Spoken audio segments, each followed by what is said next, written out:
Alright, we're on live. You ready to do this? So, all right. Oh, I have to hit record here. Just a minute. That would suck if I didn't record this. Now we're recording. Hey, Cobb.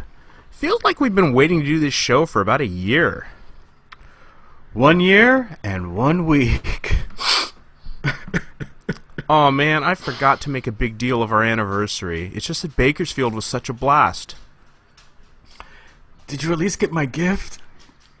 I did. It's a large clock, so I will know when it's tea time. Thank you, Cobb.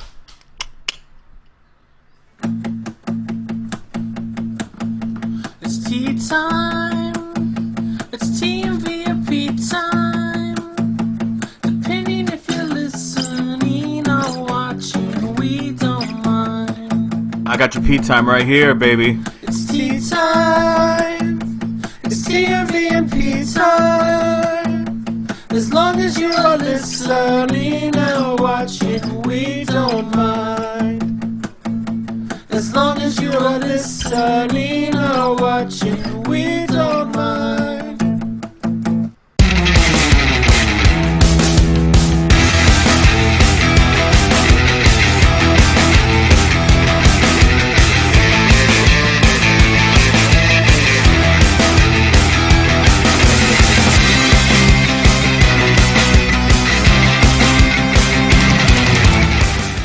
Welcome to the Tweeting Warrior videocast with Brad, Hutchings and J, Cobb.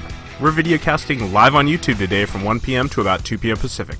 We're going to have a great time today. In fact, we're going to have such a great time, I made myself 2 glasses of, what do we call this, Cobb? Swaggy Shake? Swaggy shake. Swagger Shake. Swagger Shake, that's right. 2 glasses of Swagger Shake. So if you're watching this, please share a link with your friends. How you doing, Cobb? Great to be live on YouTube with the TMV, Brad. Hey, everyone out there in Moorland, welcome to the Tweeting Warrior videocast, home of the premier source of sports fan fiction. Here's how to interact with us live, like Lupe on GoToMeeting. Well, you can tweet our show, of course, hashtag TheTMV. Cobb's going to be watching this today because my Twitter software is on the fritz. GoToMeeting ID today is 297-198-725. So, hashtag your tweets, the TMV. The GoToMeeting ID is 297-198-725. We'll take calls as we work through our segments during the show. Get on and have something to say. What's on our plate today, Cobb? Winners of the week. Your take, my take, and topical tweets.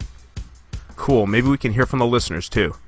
Yeah. Tell somebody else, not Etch It Man. I didn't change that. Someone other than Etchaman, other than Lupe? Yeah. He'll never dial it up. Yeah, dial it up, Sil Jones. There you go.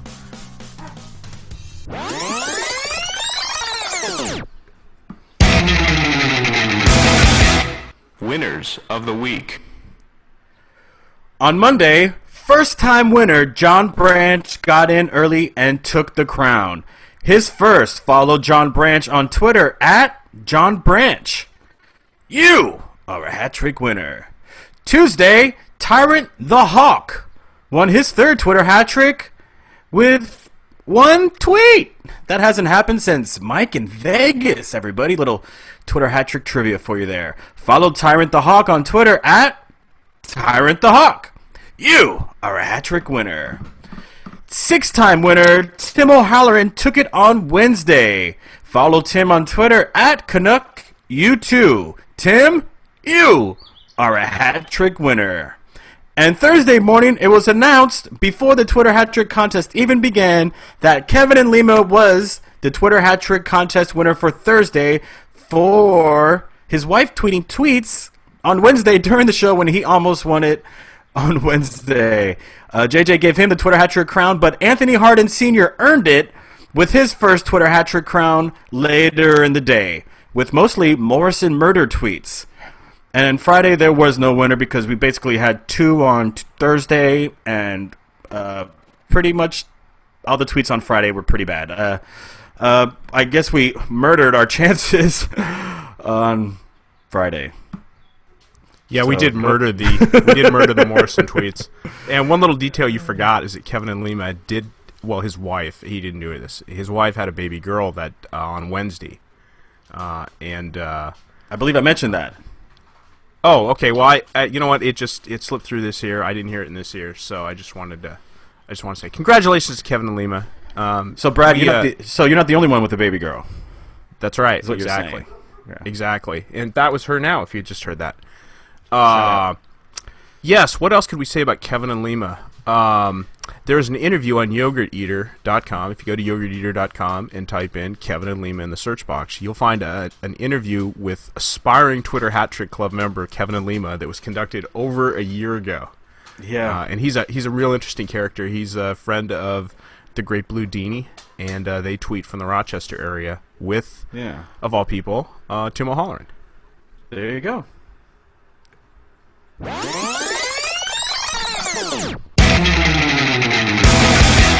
Brad's Take. Today, I want to talk about horse racing. Just lay out the basics because we're going to hear a lot about it in the next 3 weeks. So, various tracks hold marquee races. Various tracks hold marquee race events for 3-year-old thoroughbreds, usually in the spring. The 3 most prestigious events are the Kentucky Derby, the Preakness Stakes, and the Belmont Stakes. If your horsey wins all 3 of these in 1 year, it wins the Triple Crown. And the last Triple Crown winner was affirmed in 1978, before most of you were born. In fact, I think that was even before Cobb was born. Is that correct, Cobb? That is correct. There has not been a Triple Crown winner in your lifetime. That is correct. So you're very excited about the possibility of this horsey California Chrome winning the Triple Crown. That is correct. Okay. So the horses are ridden by tiny men called jockeys. These men make Bob Costas look like Pat O'Brien. They often talk in squeaky little people voices. California Chrome won both the Kentucky Derby and the Preakness, so there's lots of anticipation about whether this horsey will win the Belmont and the Triple Crown. Had California Chrome not won the Preakness yesterday, the only people talking about horses would be Jim Rome and degenerate gamblers. But winning the Triple Crown has become such a difficult task, as difficult as landing on the moon or having a working space shuttle, so we're all supposed to be caught up in the excitement. One of the owners of California Chrome, his name is Perry Martin. He seems to be kind of an asshat. He was pissed off about the hospitality at the Kentucky Derby, so he didn't go to the Preakness. Okay, so this is like you've got 2 buddies and you're doing this progressive dinner or something like that, and your first buddy serves stale meatballs, and so you decide because of the stale meatballs at this buddy's house that you're not going to go and have steak or a salmon or whatever else this other buddy is going to serve. This is how this guy rolls. So he's pissed off about this, and he did not go to the Preakness. So the other owner, his name's Steve Coburn, he made a stink about it in the Preakness Winner's Circle, talking about how the hospitality of Churchill Downs absolutely sucked, and at Pimlico in Maryland, they actually got this great. So he's really praising them while he's slapping Churchill Downs around. This is how these guys roll. So the next controversy is going to be about breathe right strips, of all things. You know, those little strips you put over your nose. Well, apparently the horsies do this too, and this has become very popular in California. They open the nasal passage so that the horsey can move more air as it runs. Churchill Downs and Pimlico had no problem with the breathe right strips for the horsies, but it looks like Belmont does. The New York Gaming Commission doesn't have a problem with them at all. It's not in the rules that you can't have nasal strips for horsies, but they have these things called stewards on the track, and the stewards apparently do have problem with the nasal strips. What the stewards do is they make sure that all the equipment for the horse is appropriate for the race. They make sure the horse looks good, and its little name tag is engraved right and spelled right, and shiny and all that stuff. But the stewards at Belmont apparently have a problem with these horsey nasal strips. There's no rule written down. The stewards decide what to allow and not to allow on the spot. And without them guaranteeing beforehand that they're going to allow these nasal strips, it seems like Martin and Coburn may simply decide not to travel and not to enter California Chrome. At least that's how it's looking right now. So, is this worse for horse racing or for California Chrome? Probably worse for California Chrome.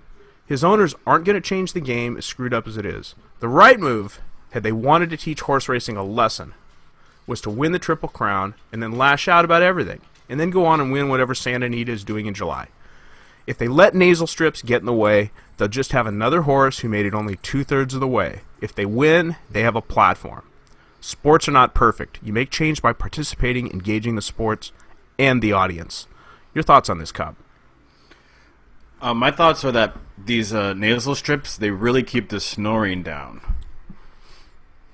You know, if you're having problems snoring, if you're on your perfect sort of sleeper and your better half is sleeping on the other side of you, you know, these nasal strips really keep the noise down. You know, it helps me sleep at night, like, really well. Very good. And not a lot of noise. And how does this affect your... Are you allowed to use these at work, Cobb? Do they, you know, as a driver in an ambulance? Not as a driver, but as an attendant, yeah. As an attendant, you are, but as a driver, this would be an illegal supplement or an illegal. Yeah, it's allowed. Performance addition. It's not commonly practiced because a driver doesn't really. He doesn't really care if the attendant's making noise because any noise the attendant makes helps keep the driver awake anyway. So having like a silent attendant partner, it actually might cause the driver to go to sleep also. So, you know, being like a noise, what do you call it? Like a noise being like a noise canceller. Basically, you don't really suffer oxygen deprivation while driving an ambulance, and so there's really no need for you to use one of these things. No, there's plenty of oxygen in the ambulance. I mean, we have like you have an oxygen house machine. Tank, and we have like two small tanks that are portable tanks. Right, horses don't carry oxygen, and that's why these nasal strips are helpful. Yeah. Well, we're gonna end that terrible take. These guys are well, not these two, but the one guy who didn't show up yesterday is stupid. Like, yeah, they say he's kind of a recluse, and he doesn't like people, and you know, like on Halloween, Clearly. he gives the kids toothbrushes and things like that. Toothpaste. He's just not a good guy, and Here's some you know, floss. while it would be nice for a horse strips.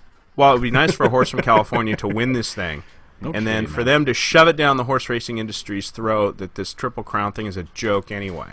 It would be real nice. At the same time, we're talking about real bad guys who could win this. I like your point. Like, if you really want to be heard, people listen to winners. So go out and win it. If you cry about it, people are just going to think you're a spoiled brat. You know. Yeah. I have more to say about the horsies later when we get to calls and stuff. But for now, they have something to say to you too, Brad. I'm just gonna whinny my way out of here.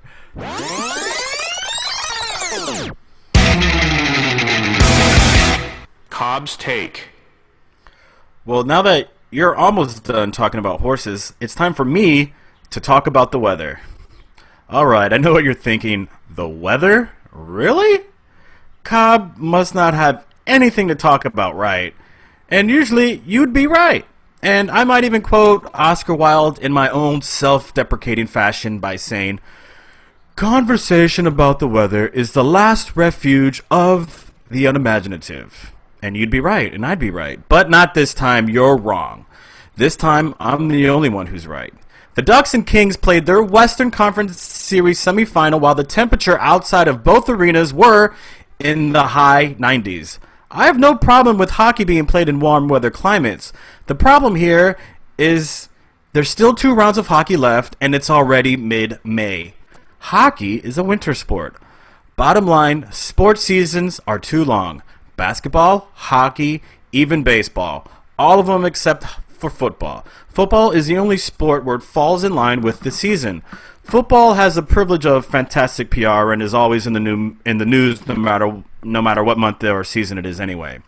Football beautifully and seamlessly transitions through the seasons from hot summer workouts to a crisp fall regular season, then to a short winter postseason, and then on to a free agency / draft / police blotter spring before it all starts over again. Baseball used to have this until October became 2.5 months long. But of course, it all comes down to, and it wouldn't be the TMV if we didn't talk money. Money and these greedy owners. Money and these greedy athletes. Money and these de-evolved sports fans. Sports fans craving a 24-hour news sports cycle. Here's my pledge. Sports fans, be more well-rounded philosophically and less well-rounded physically. This weather announcement has been brought to you by the gluten-free Center for you. Get your lazy ass off the recliner and go check out a bookstore, cafe, park, or something. Even a movie. Any movie. But that new Adam Sandler horse shit that the Dan Patrick Show is always shilling for. Cobb, I'm going to break for about a minute and a half here as activity. It's pee time. Yep. It's D time right now. All right, ready? Actually, it's B time, Bosco, and Baby girl. No, not baby girl. That's Bosco, and Jack will be the little squeaky voice. Oh, Jack. All right, Bosco ready? and Jack. Break. Yeah, I know. I wish. Give me a minute here. We'll continue with your. Well, I need your take. I need your rebuttal to It's my good. take. It's good, but I don't want it with dog barking, so you're gonna have to just I know. wait a second. I I know. know. Okay. I know it's Sorry. good. I know it's good. I wrote it. Yes. Brad, hurry up! What are you waiting for? I'm waiting for the dogs to stop. Oh, I thought you had to do something. I don't have to. I have to wait for the dogs to stop. This could take a Can couple you just like minutes. get up and like clap or like, hey? I just yell at my dogs and they usually like make some bark louder. They're anticipating someone leaving the house and getting a treat. Oh. You see how this works. So just give it a minute here.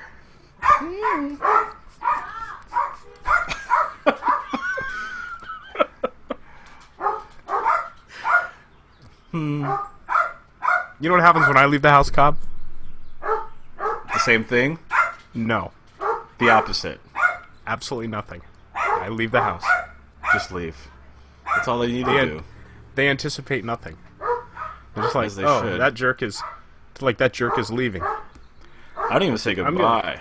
When I leave the house, I don't even say goodbye. I don't like. I just walk out. Just walk out. When I come home, they go nuts. Like when I come home, it's like and they jump on the couch, they jump off the TV. This morning we came back from breakfast and Bailey was behind the television on the windowsill, like looking out at us through like the curtain, like the window curtain. I was like, bro, what are you doing back there? There's no place for you even to stand. He was like literally back hinds on the TV, front quarters on the windowsill. Like, bro, what are you gonna try to dive through the screen? Get out of here. Yeah, it's beautiful. We'll go to No ID Justin after your take, I think. They can hear me, but we don't have their audio patched in right now, so we can't hear them. And then DJC is on as well. I muted him, but we'll go to him afterward too. So we'll have calls, tweets, and topics. Sweet. This is taking a little longer than I thought. Give me a couple more minutes here, Cobb. Yep. Yep. And we'll talk about Swaggy Shake. Swaggy Shake is the best. Sure. Let's talk about a shake. I added something new to the Swaggy Shake today. Sounds good. I did that I haven't disclosed yet. Yeah, that's awesome. See ya!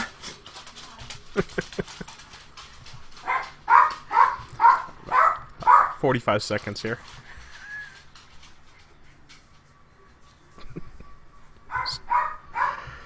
Oh my god. We really have to work on these dogs. Unreal. A few more seconds here. Alright, somebody messaged me on GoToMeeting. Oh, DJC says just listening. Privately, of course. Okay, cool. No worries. See ya!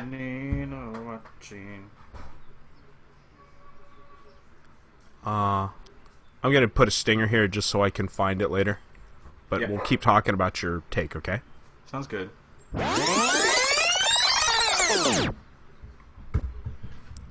Great take, Cobb. So what do you think of sports seasons being too long? Does football have it right? Does hockey have it wrong? Well, I think they all want to be in your head 24 hours a day, 365 days a year, and when there's a leap year, they don't want a day off. And yeah, you're absolutely correct. Football probably is the closest to having it right. It would be college football has it right. I think the real nice thing about college football is if you're like a really big fan, You're engaged from the very end of August until, now it's January 10th, but it used to be January 1st or 2nd. That was just about with a good 3 weeks off in December. So that was just the right amount of time. If you're like, maybe a booster or something, well then, you're kind of engaged from, say, the end of July when training camp starts to January 10th. And if you're a complete fanatic, and this is just right at the very top of the screen here. Hey guys! Whoa, I'll be right back. I'm glad that Brad brought up the college football aspect, because I think a lot of this has to do with the school schedule. If you go back, like I remember I played a couple years of high school football, and summer workouts, like the two-a-days were the hardest part. But you're in two-a-days, you're in school, no one else is there, it's just you. You have the whole school to yourself, and you're there just training and getting ready for the season, playbook and whatnot. But then because of the football season, everything gets laid out so perfectly. You can't play a game until the school year actually starts. And so, first week of school, everyone's getting ready for the first football game. Everyone can get together and hang out. You have your new friends, you have your old friends, and football players are usually all ready to go. And college football kind of falls in line with that as well. But for some reason, like, you can pair up the hockey season and the basketball season quite well. They pretty much have identical timelines. And they just start too soon. They can be shorter, and it would be a lot greater. Going back to the NBA and going back to the NHL, they just start too soon. The regular season is far too long, and the postseason is practically a whole nother season. Baseball had it perfect until they added all these postseason playoff series. Now it's like a wild card. October just goes on far too long. When baseball added these postseason games, they should have just cut down the regular season, because now we have the season. We have more of a season that means something. So let's just trim the fat, take away part of the season that doesn't mean as much, still have people fighting for a position, and then we're not over inundated with too much of one sport. Brad, you back, or are you still calming down? You're muted, by the way. I am muted. We had a little bit of a dog skirmish there. Yeah. Everybody's okay. They're just kind of loud.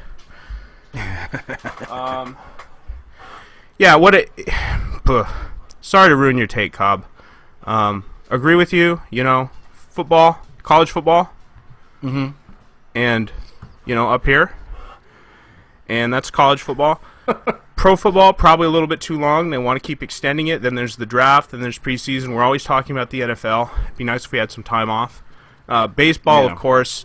What do we get? We get about the bowl season off from baseball, and that's about it. And I think with baseball, wow, I'm like really. Where's your breathe right nasal strip? I don't know, Brad? man. I'm gonna make my own. You sound like you're just came out of the Belmont. I know. I'm gonna make my own here. I came out of Mike Vick's house. They make a lot of noise, but really they don't do a lot to each other. They just make a lot of noise. Yeah, Cobb, you nailed it. Next thing. Yeah. It's just you can't have Southern California hockey fans either in Anaheim, Orange County, or LA City, LA County going to games with swim trunks and flip-flops on because it's 95, 96 degrees out on the 405 or the 5 freeway. And then you have to go in and watch guys play hockey in sweaters. It's just something off about that. And I said it in my take. I don't have a problem with hockey being in warm weather climates. It's cool. I get it. It's a great sport. Let's expand the sport. But it's just the season. It's just the time of year. You made the point when you stepped away. I was making the point about you brought up college football as a good example, and I wanted to expand on that. It really falls in line with a school year. There's seasons to a school year. There's obviously summer where there's no school, or there's summer school, and then you have fall, winter break, and you have spring, and that's when things are really get going. It's a good way to kind of keep time. through the year. Like it's not just like 12 months on a calendar. There's actually like a feel and a rhythm to it, and it's kind of like a cycle. Yeah, especially when you grow up in Miami or you live in Southern California, where there really is only one season. Exactly. And yes. And you need something to kind of like give you like some sort of balance. Is it July or is it January? Yeah, I don't know. But well, even in the Midwest, like there's like in Indiana Hoosierville, like there's basketball. Basketball is when everyone congregates into these big gymnasiums to watch basketball because that's where you want to huddle together. You know? Right. Let's end it on this. March Madness has it right. You know, you just pick some teams that kind of did well in their extended 10-month preseason, and then give them a month to play it off and figure out a champion. Absolutely perfect there. There you go. All right.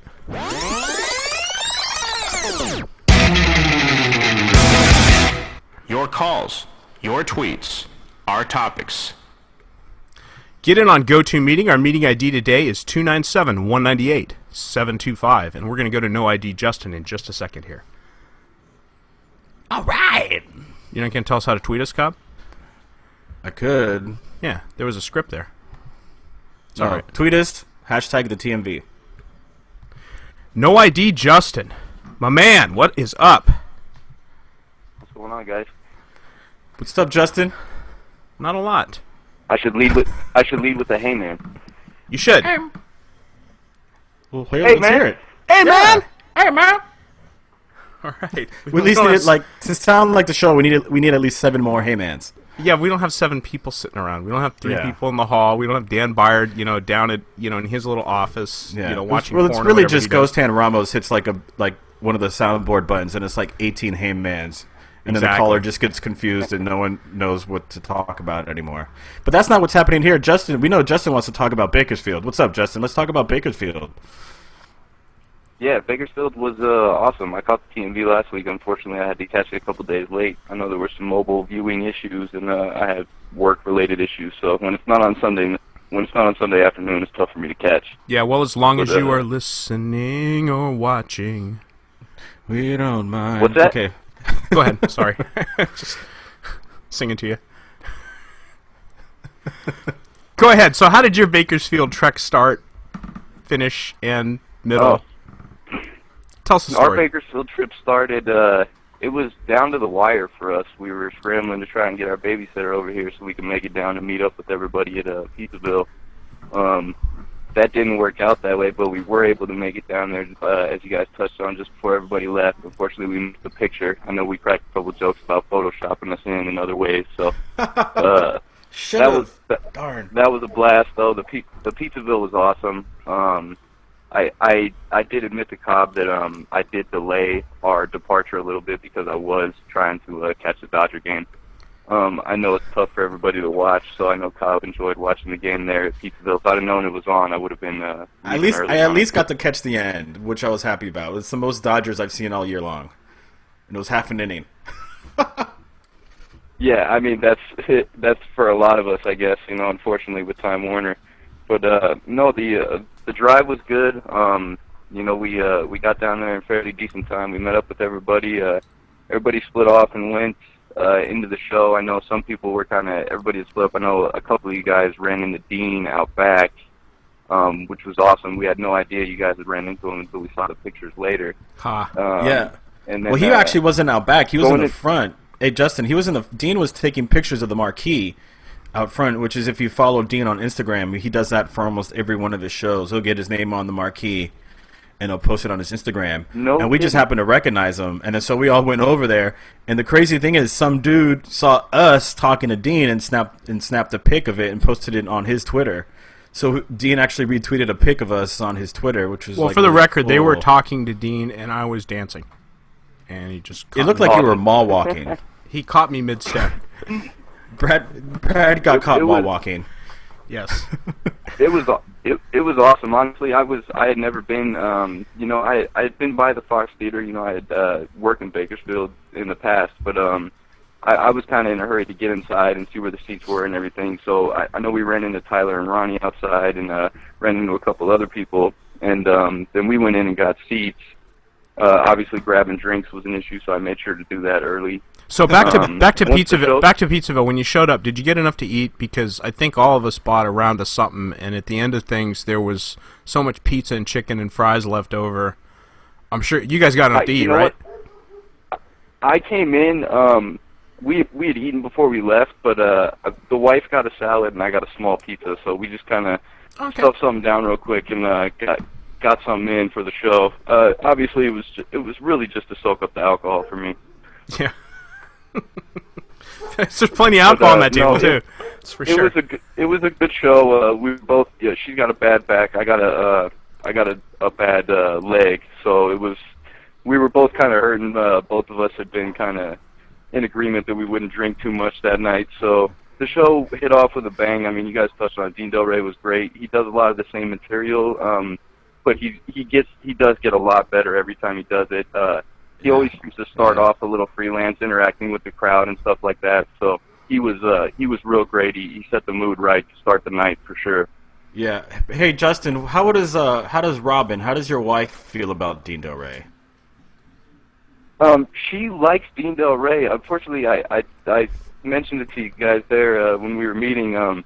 We were actually looking to get, there were some front row seats available in the orchestra pit, and my wife's first reaction was, if Dean Del Rey is opening, that's not happening. So she did not want to be fodder for Dean Del Rey. She knows that Jay's real no crowd harassment, policy, it seems like, and unless he's really pushed to it. But Dean Del Rey will definitely open up the first 5 to 10 minutes and get after it in the front row for sure.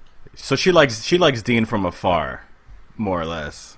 Yeah, she is a big fan of Dean's, but yes, she's definitely, she almost has a small fear of him, I think, as well. So I'll be interested to see if in the future he's an opening act and we're sitting front row. I'll be anxious to see how she reacts. Of course, if a couple drinks are in her by that time, it's a lot easier to handle, I don't know how Daryl Wright is as an opening act, but he's going to be opening for JJ in Vegas, which might be. Well, unless I hit the Melrose one, it might be the next time I go see him. You're gonna go to Vegas? That's news to me. It's not that big of a drive, Cobb. I mean, it might be a fun. That's one you could do with a. Maybe stay at a cheap motel or something. You don't have to do the whole Vegas thing to go to Vegas to see a show. That's the big key. If you have to do the whole Vegas thing, then it becomes a chore. It's true. It's unfortunate. I'm 30 years old. I've never been to Vegas in my entire life.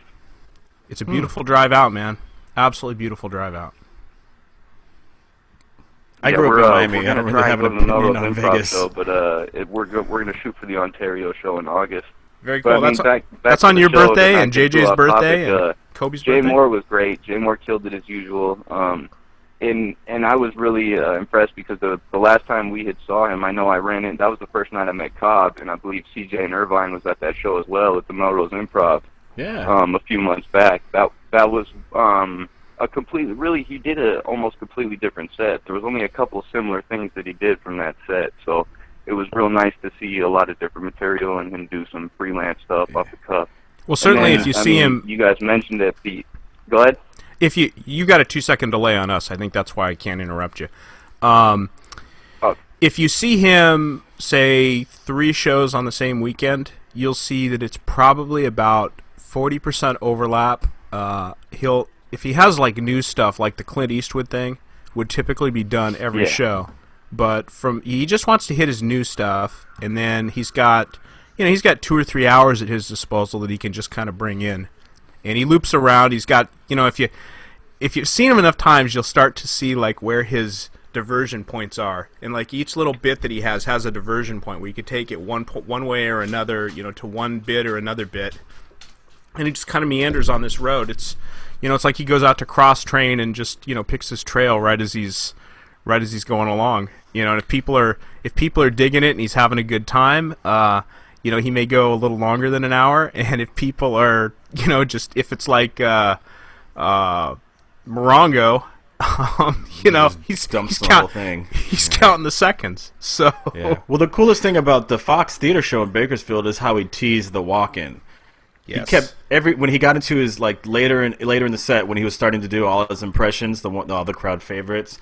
He teased the walk-in before he did another impression or he went into another story where the impression was key, whether it was the Eastwood story, a Tracy Morgan story, or even a couple others. But it was great how he did that. That was a lot of fun. Yeah, and he also handled, there were a couple people who heckled a little bit. That it seemed like sort of the start of the heckling at the Morongo thing. And, of course, how would you like to have that problem when you get heckled? It's not that people say you suck. It's that, you have one of 100 things that are their favorite things to hear, and really you've only got time to do 5 or 6. I mean, that life must really suck for that guy. So, so you joined us, Justin, afterward at Jack in the Box. Well, he's the reason we did. Actually, the whole way that transpired was amazing, man. We rushed out of our seats, to get through to the meet and greet. We were probably 25, 30 people in. We got up right when we walked up. Jay recognized me right away, gave me a big hug, introduced him to the wife. We took pictures, and he asked for everybody else's that. I didn't know where you guys were at the time, and I looked back and saw you guys a little further back. Well, we're at the very back. I told them, I think they're back. They're waiting in a group. I mentioned to them like they wanted to give you some time and stuff. So he immediately asked me what we were doing after the show. So right away I was like, I don't know. Let me go talk to these guys and see what's going on. And that's when I had mentioned Pizzaville, et cetera. Some options. I went and communicated with you guys, and then I went right back out front. And I actually, Dan Beyer was standing right out front. Right near the ticket exchange, or the ticket booth there. Yeah, hoping not to be noticed or something. With his lovely girlfriend, Elizabeth, and he was very nice, very polite. He recognized me right away, too, from the in-studio, and shook hands, introduced his girlfriend to my wife, and they hit it off and had a conversation, and, yeah, that was one of the highlights of my night, talking sports with Dan Beyer for a good 10, 15 minutes.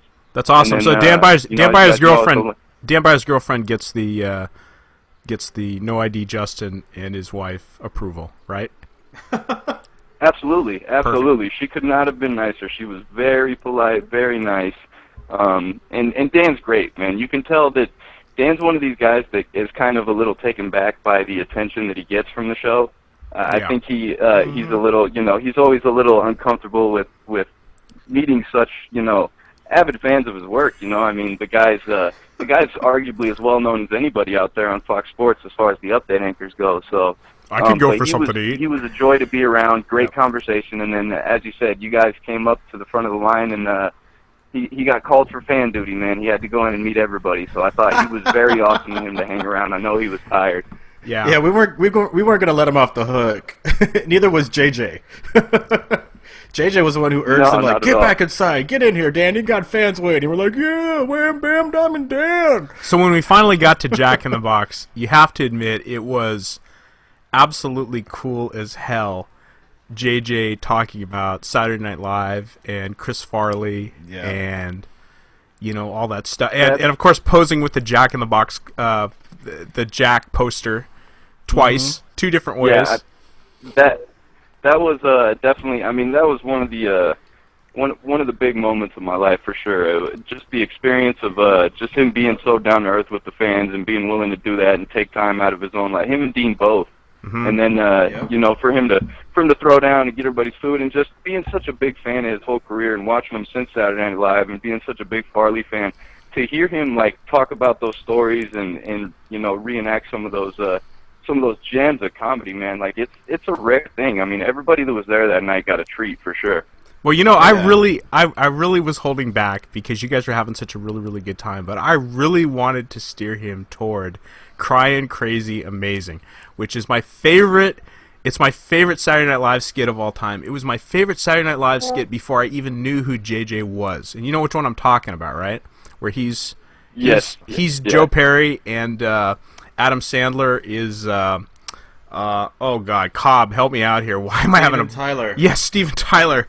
Yeah, and they're singing Crying Crazy Amazing, which is my favorite Saturday Night Live skit of all time. I didn't even know who Jay Mohr was when I saw it, and it's like listening to him call into the jungle and fill in the jungle.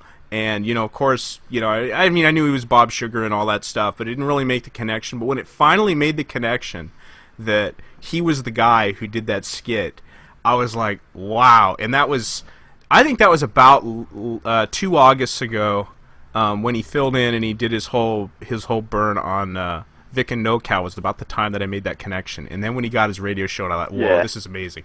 But yeah, I was just like biting my tongue. I knew he wanted to talk about all those other things, but that's my favorite. I just thought I'd put that out there.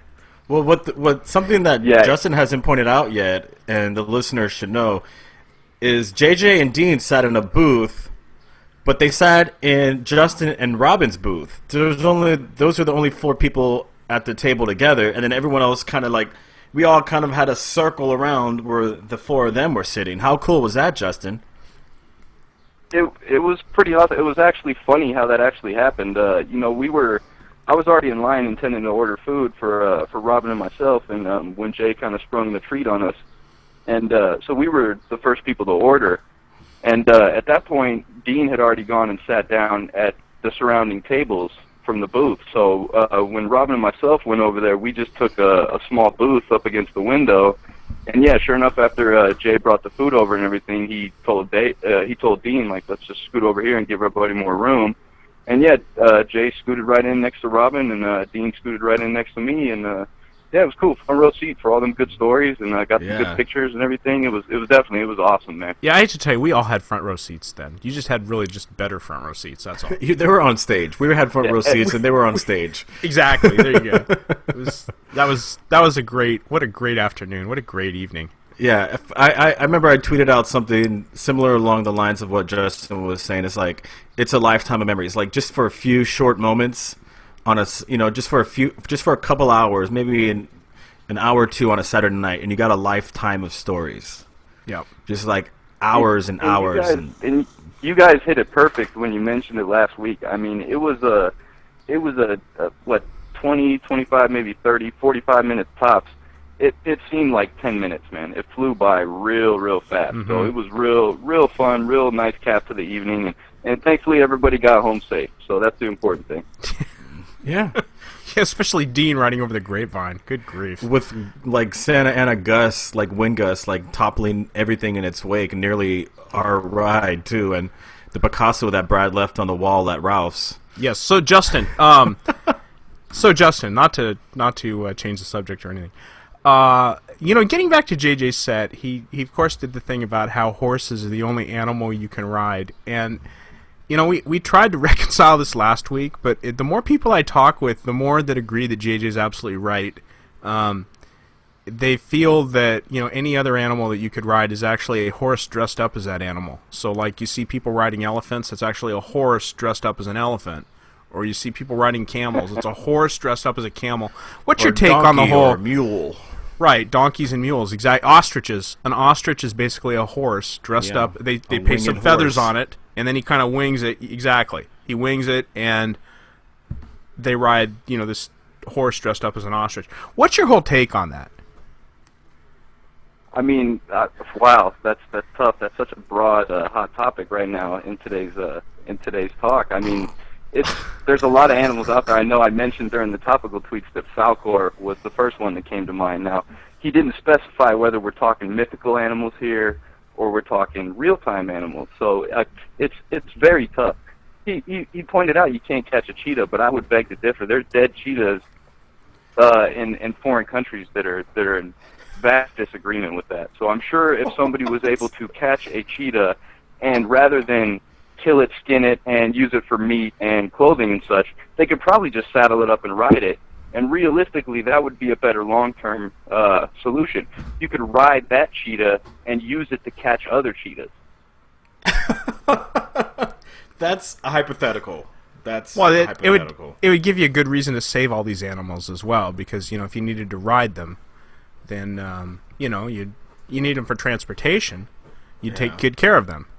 Yeah, and it's true. You do ride horses to catch other horses. Like the only way to catch like a wild stallion is to get on one, right? Yeah. That's a lot of these. Look at how a lot of these racehorses are treated after they can't run anymore. Yeah, exactly. They get put out the stud. Like, come on. Yeah, but Cobb, they don't really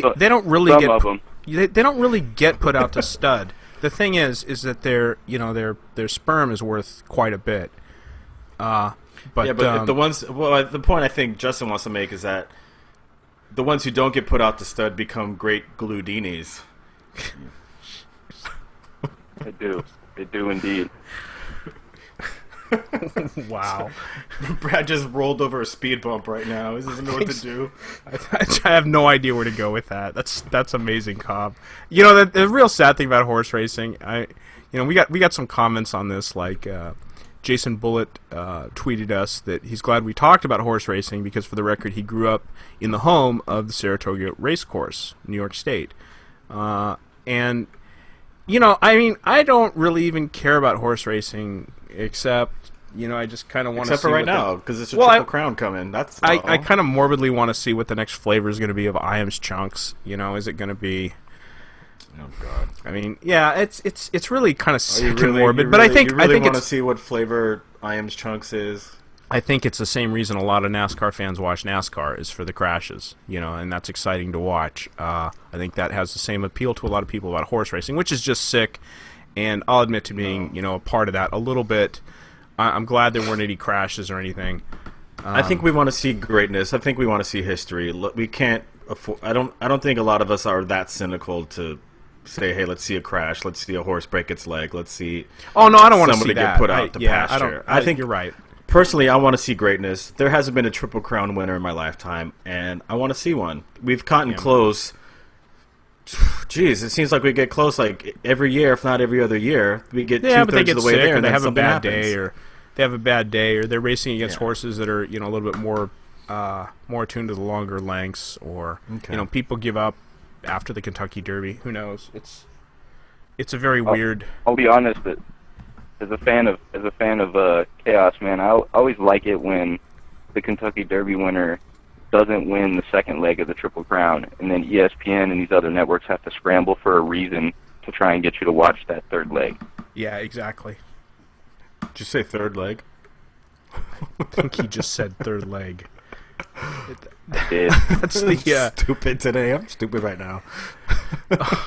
All right, Justin. We're going to wrap it up with you, and we're going to move on to our topical tweets. So thank you so much. Thank you, Justin. This is great. For calling in. This was absolutely great.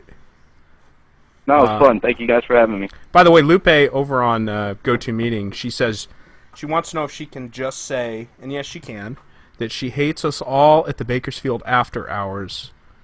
I'm not going to read the rest of it, but yeah, she hates us all. So hey, there will be more. This is something I found about all the Warriors, for the most part, with one exception. One exception. One exception. Who knows who he is? We're all really cool people. We're all fun people. We're all pretty decent people. People you'd want as your best friend, people you'd want as your neighbor. Yeah.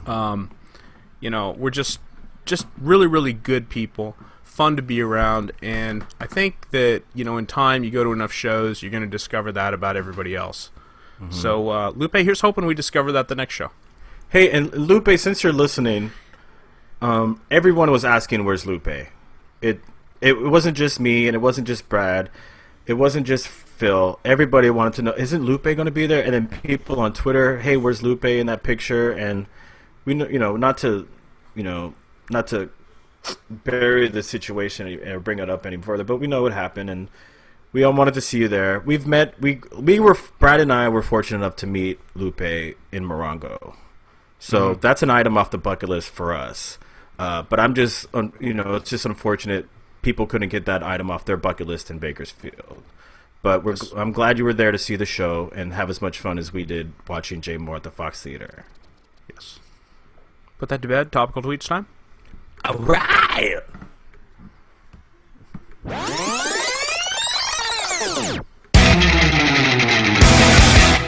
Topical tweets.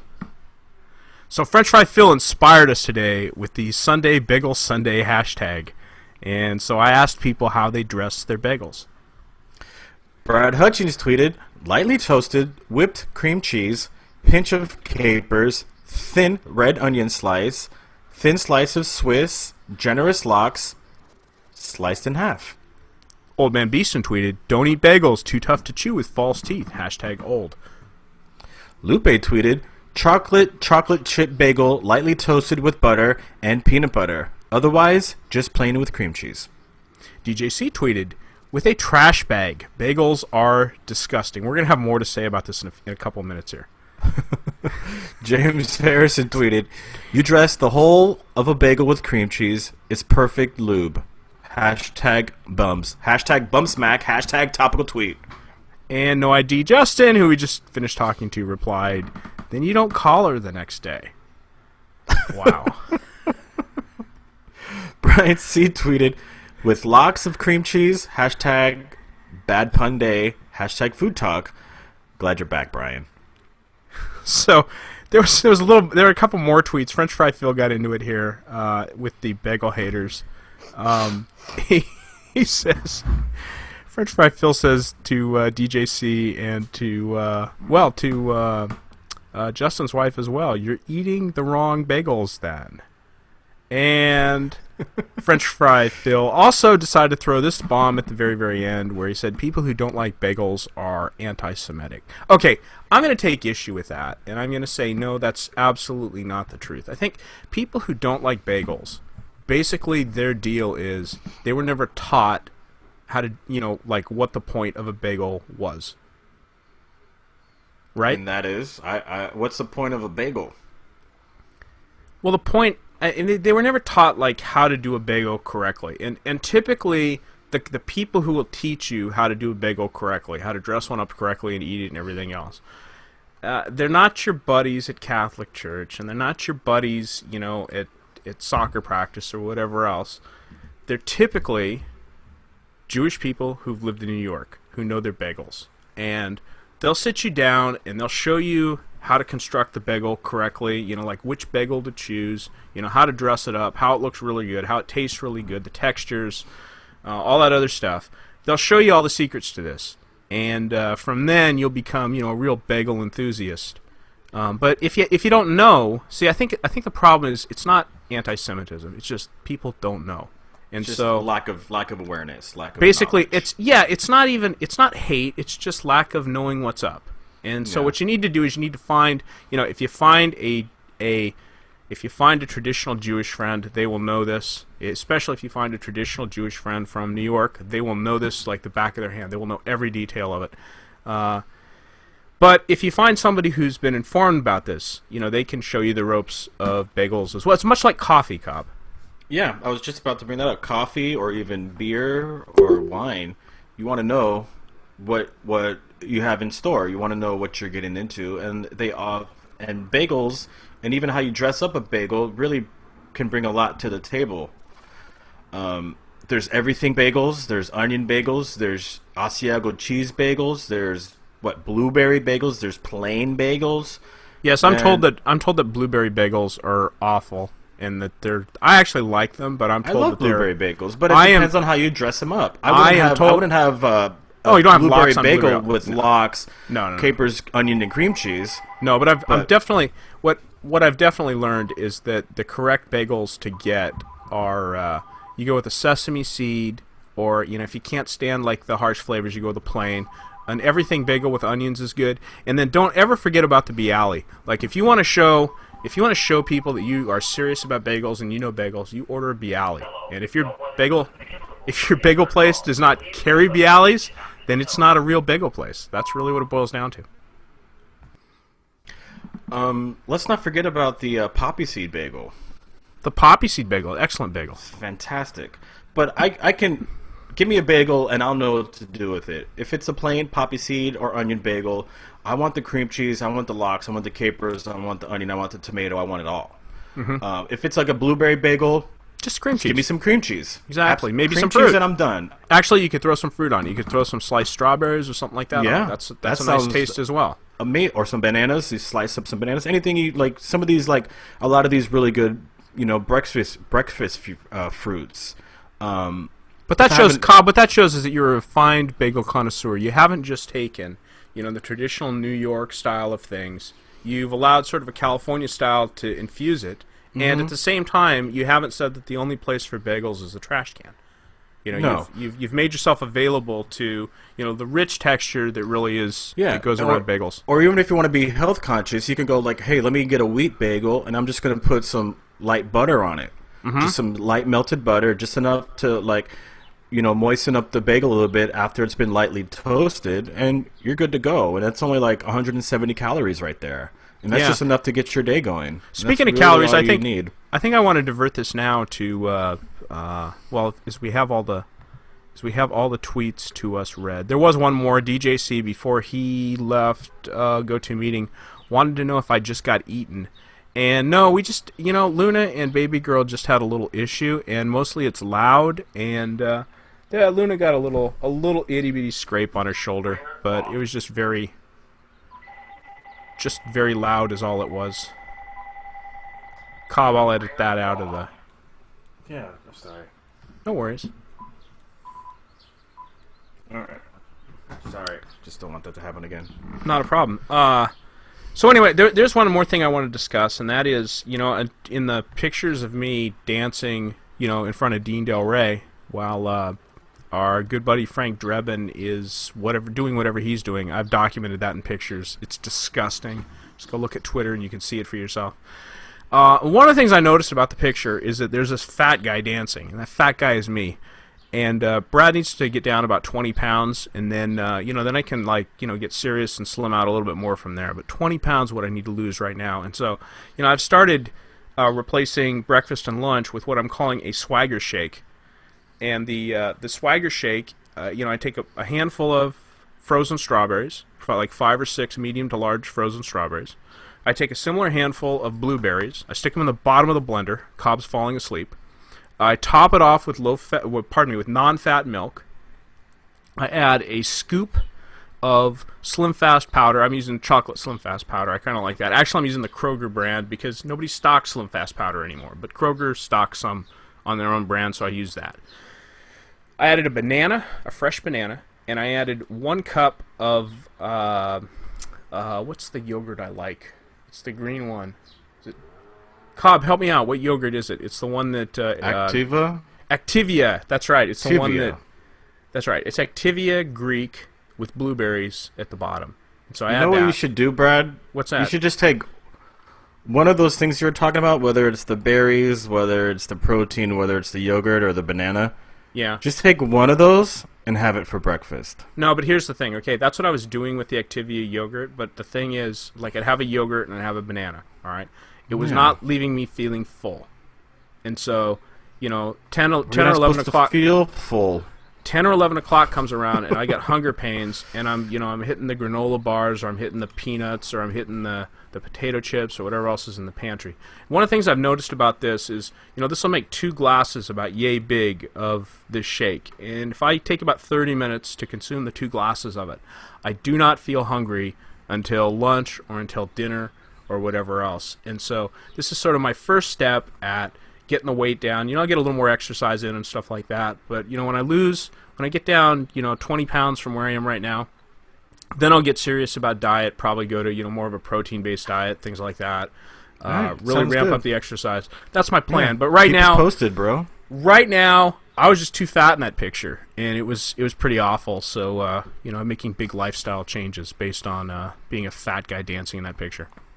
So, that's what's up. You look like a mall walker. You didn't look like you were dancing. The fat mall walker. Yeah, hey, we got 2 hours before the mall opens. Let's get in there. It's a nice morning. It's not too hot yet. All right, you ready to do thank yous? All right.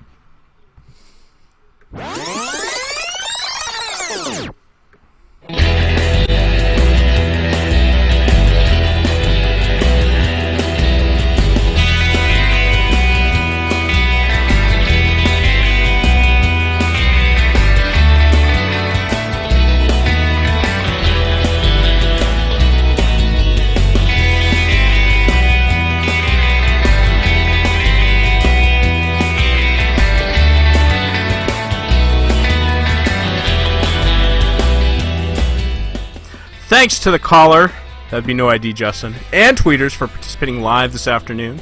Thanks to the listeners, whether you listen live or on the podcast, for giving us an hour of your time.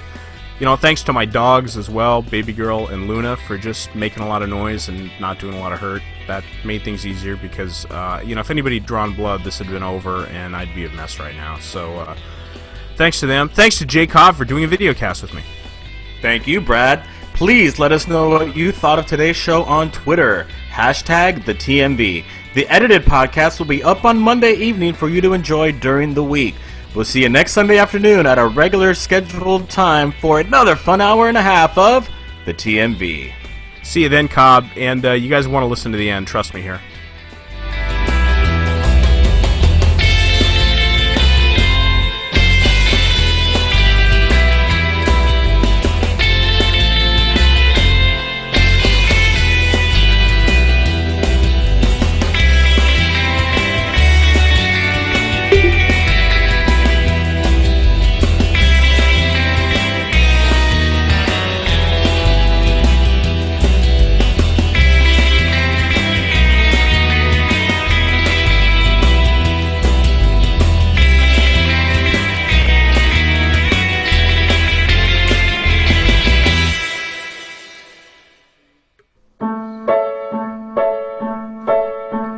La